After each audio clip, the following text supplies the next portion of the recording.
ഈ ജൽസ ചടങ്ങെന്ന് പറഞ്ഞു കഴിഞ്ഞാൽ എന്താണ്? ജൽസ എന്ന് പറഞ്ഞാൽ ഒരു ട്രാൻസ്ജെൻഡർ എന്ന് പറയുന്ന വ്യക്തി ആണിൽ നിന്ന് പെണ്ണായി ഒരു 30-31 ദിവസം നമ്മൾ ആരെയും കാണാതെ നമ്മൾ റൂമിൽ കിടന്നതിന് ശേഷം നടക്കുന്നത്, നമ്മൾ പെണ്ണായതിനു ശേഷം നടക്കുന്ന ആദ്യത്തെ ചടങ്ങാണ് ജൽസ ചടങ്ങ്. ആദ്യത്തെ ചടങ്ങാണ്.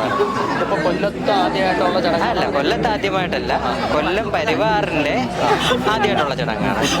കൊല്ലത്ത് ഈ ഓഡിറ്റോറിയമാണ് നമുക്ക് ഏറ്റവും കൂടുതൽ നമ്മളെ കമ്മ്യൂണിറ്റിയുമായിട്ട് ബന്ധപ്പെട്ട് നിൽക്കുന്നതും നമുക്ക് തരുന്നതുമായ.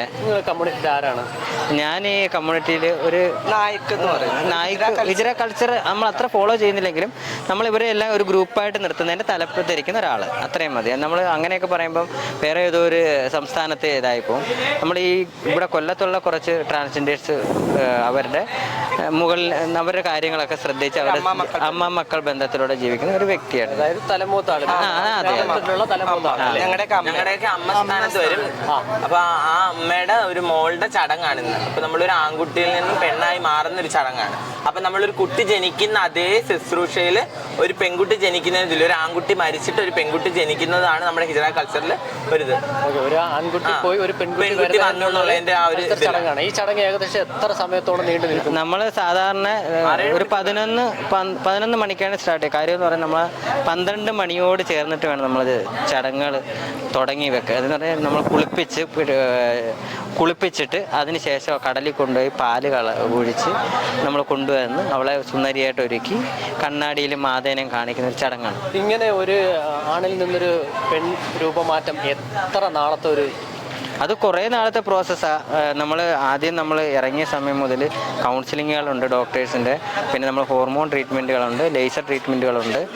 അങ്ങനെ ഓരോരോ ഘട്ടമായിട്ട് ചെയ്ത് എന്തായാലും ഒരു 5-6 വർഷത്തെ ട്രീറ്റ്മെൻറ്റിൻ്റെ ഫലമായിട്ട് നമ്മളായി വരുന്നത് ഹോർമോൺ തെറാപ്പി.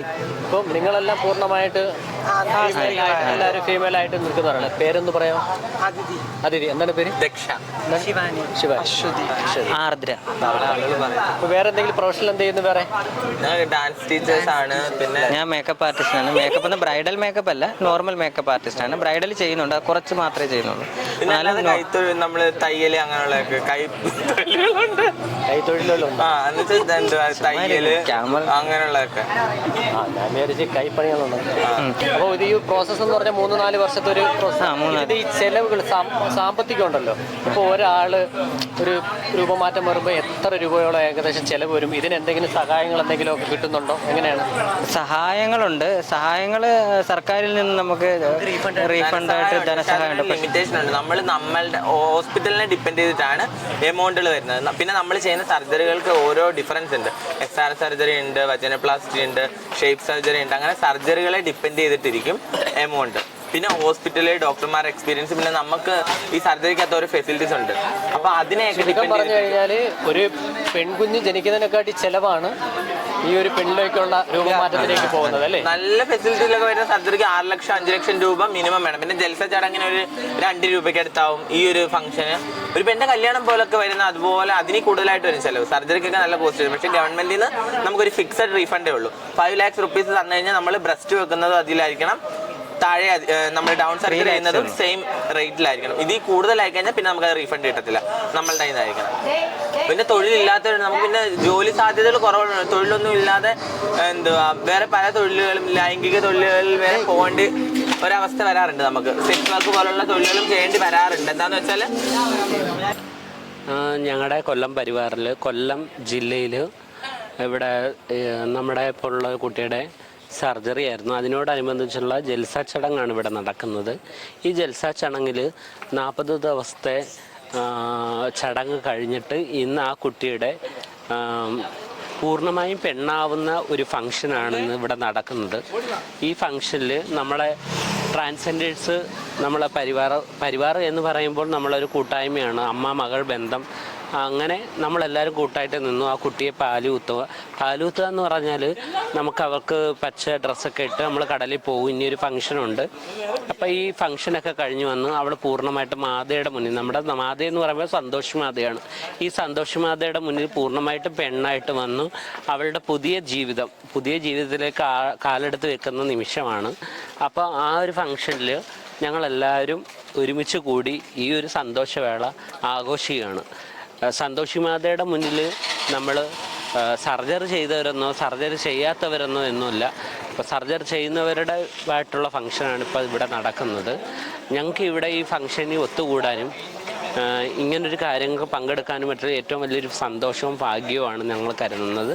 ഞങ്ങളെല്ലാവരും ഉണ്ട്, കൊല്ലത്തുള്ള എല്ലാ മിക്കപ്പെട്ട ട്രാൻസ്ജെൻഡേഴ്സ് എല്ലാവരും ഉണ്ട്. ഇനി ഒരുപാട് കുട്ടികൾ സർജറി ചെയ്ത് സ്ത്രീയിലേക്ക് മാറാനായിട്ട് നിൽക്കുന്നുണ്ട്, സർജറി ചെയ്തവരുണ്ട്. അപ്പോൾ ഞങ്ങൾക്ക് ഒരുപാട് സന്തോഷമാണ് ഈ ഒരു ഹാപ്പി മൂമെൻറ്റ്സിൽ, വളരെയേറെ സന്തോഷമുണ്ട്. ഇന്ന് എൻ്റെ ഗുരുബായാണ്. ഗുരുബായ് എന്ന് പറഞ്ഞാൽ നമ്മുടെ ഹിജറ കൾച്ചറിൽ സഹോദരിമാരെ അല്ലെങ്കിൽ സിബ്ലിങ്സിനെ പറയുന്നതാണ് ഗുരുബായ് എന്ന് പറയുന്നത്. നമ്മുടെ സിസ്റ്റേഴ്സിനെ പറയുന്നതാണ് ഗുരുബായ്സ് എന്ന് പറയും. നിങ്ങൾ ഈ കൾച്ചറിൽ എത്ര പേരുണ്ട്? നമ്മുടെ കൾച്ചറിൽ എന്ന് പറഞ്ഞാൽ ഹിജറ കൾച്ചർ ഫോളോ ചെയ്യുന്നത് കൂടുതലും തമിഴ്നാട്ടിലാണ്. ഹിജറ കൾച്ചറിൻ്റെ തമിഴ്നാട്ടിൽ നിന്നും ഒരുപാട് പേര് കേരളത്തിൽ വന്ന് അവിടെ നിന്നും നമ്മൾ നായക പദവി കൊടുത്ത് അതിൻ്റെ കീഴിലായിട്ട് അമ്മ മക്കൾ ആ സ്ഥാനങ്ങളായിട്ട് ഒരുപാട് പേരുണ്ട്. കേരളത്തിൽ ഒരുപാട് പേര്, ഒരുപാട് പരിവാറുകളുണ്ട്. നമ്മളുടെ പരിവാറിൽ എനിക്ക് തോന്നുന്നു ഒരു 100 പേര് അതിനടുത്തേ കാണത്തുള്ളൂ. കേരളത്തിൽ മൊത്തം പല പരിവാറുകളുണ്ട്. അപ്പോൾ അതിലൊരു പരിവാറാണ് നമ്മുടെ കൊല്ലം പരിവാർ എന്ന് പറയുന്നത്. അങ്ങനെ എൻ്റെ മമ്മിയായ ആർദ്ര എന്ന് പറയുന്ന ആർദ്രയുടെ തലശ്ശേരിയാണ് ഞാൻ. തലശ്ശേരി എന്ന് പറഞ്ഞാൽ മൂത്ത മകളാണ് പരിവാറിൻ്റെ. അപ്പോൾ മമ്മി കഴിഞ്ഞാൽ ഉള്ള സ്ഥാനം തലശ്ശേരിക്കായിരിക്കും. അപ്പം എൻ്റെ സഹോദരിയുടെ നിർവ്വാണം എന്ന് വെച്ചാൽ സർജറി കഴിഞ്ഞിട്ടുള്ള ചടങ്ങാണ്, ജൽസ ചടങ്ങാണ് ഇപ്പോൾ ഇവിടെ വെച്ച് നടക്കുന്നത്. ജൽസ ചടങ്ങെന്ന് പറഞ്ഞു കഴിഞ്ഞാൽ ഒരു ആൺകുട്ടി അവളുടെ ആഗ്രഹ സബലീകരണമായിട്ട് മനസ്സിനെയും ശരീരത്തിനെയും ഒരുപോലെ പാകപ്പെടുത്തി ചെയ്യുന്ന സർജറിക്ക് ശേഷം നടക്കുന്ന 41ാം ദിവസം നടക്കുന്ന ഫംഗ്ഷനാണ് ജൽസ. ഈ ജൽസ ചടങ്ങിൽ വെച്ചിട്ടാണ് നമ്മൾ മഞ്ഞൾ തേപ്പിച്ച് പെൺകുട്ടിയെ കുളിപ്പിച്ച് ഒരു നവവധുവിനെ പോലെ ഒരുക്കി അവളുടെ ആഗ്രഹ സബലീകരണം നമ്മൾ നടത്തുന്നത് ജൽസ ചടങ്ങാണ്. പിന്നീട് എല്ലാ വർഷങ്ങളിലും വർഷാവർഷം ഈ ജൽസയ്ക്ക് അപ്പുറം നമ്മൾ ബർത്ത്ഡേ ആഘോഷിക്കുന്ന പോലെ വർഷപൂജ നടത്തും. എന്ന് വെച്ചാൽ ജൽസ നടത്തിയ ആ സെയിം ഡേറ്റോ അല്ലെങ്കിൽ സർജറി ചെയ്ത ദിവസമോ നമ്മൾ ഓരോ വർഷം കൂടുന്ന സമയത്ത് നടത്തുന്നത് വർഷപൂജയാണ്. അങ്ങനെ ഒരുപാട് കൾച്ചറുകൾ നമുക്ക് ഹിജറ കൾച്ചറിലുണ്ട്. അതിൻ്റെ ഒരു ഭാഗമായിട്ട് നടക്കുന്ന ഒരു ചടങ്ങാണ് ഇന്നിവിടെ നടക്കുന്നത് ജൽസ. നമ്മുടെ ഇതിൻ്റെ ആരാണ്? ഞാൻ പത്തനംതിട്ടയിലെ നായിക്കാണ്. അതായത് ഇപ്പോൾ ആർദ്രയുടെ സഹോദരിയായിട്ട് വരും ഞാൻ. ആർദ്രയുടെ സഹോദരി. നിങ്ങൾ ഈ ചടങ്ങ് ഇതിപ്പം എത്രാമത്തതാണ് ഈ കേരളത്തിൽ നടക്കുന്നത്? കേരളത്തിൽ നമ്മൾ പലയിടത്തും ചടങ്ങ് നടക്കാറുണ്ട്. നമ്മുടെ പരിവാറിൻ്റെ നമുക്കായിട്ടൊരു പ്രത്യേകം പരിവാർ രൂപീകരിച്ചിട്ട് ഇന്ന് ഒരു വർഷവും ഒരു 3 മാസം കഴിഞ്ഞു. അതിൽ ആദ്യത്തെ ഒരു ജൽസ ചടങ്ങാണ് നമ്മൾ നടക്കുന്നത്. നമ്മൾ നേരത്തെ വേറൊരു പരിവാറിലെ മക്കളുമാരായിരുന്നു ഞങ്ങൾ. ഇപ്പം ഞങ്ങൾ മാറിയിട്ട് ഞങ്ങൾക്ക് വേറൊരു പരിവാറായി. ആ പരിവാറിനകത്തെ ഞങ്ങൾ 4 നായികമാരുണ്ട്. ഒന്ന് ആർദ്ര പരിവാർ, ഒന്ന് നക്ഷത്ര പരിവാർ, ഒന്ന് മിത്ര പരിവാർ, ഒന്ന് നടാല പരിവാർ. അതിലെ നക്ഷത്ര പരിവാറിൻ്റെ നായിക്കാണ് ഞാൻ. എൻ്റെ പേര് നക്ഷത്ര എന്നാണ്. എൻ്റെ പേര് അശ്വതി. അശ്വതിയുടെ ആരുടെ ചടങ്ങാണ് ഇന്ന് ഇവിടെ? എൻ്റെ സ്വന്തം സഹോദരിയുടെ ചടങ്ങാണ് നടക്കുന്നത്. എത്ര സഹോദരിമാരുണ്ട് മൊത്തം? എനിക്ക് 34 സഹോദരിമാരുണ്ട്. 34 സഹോദരിമാരുണ്ട്. അതിൽ എത്രാമത്തെ സഹോദരിയാണത്? ഇതിപ്പം 27ാമത്തെ. പിന്നെ ഇവിടെ ഈ ചടങ്ങ് നടക്കുന്ന ആരുടെ മകളുടെ ചടങ്ങാണ്? എൻ്റെ മകളുടെ ചടങ്ങാണ് ഇവിടെ നടക്കുന്നത്. നിങ്ങളുടെ മകളുടെ ചടങ്ങാണ് നടക്കുന്നത് അല്ലേ? അതെ. നിങ്ങൾക്ക് എത്ര മക്കള്? എനിക്ക് മൊത്തം 34 മക്കളോളം ഉണ്ട്. 34 മക്കൾ.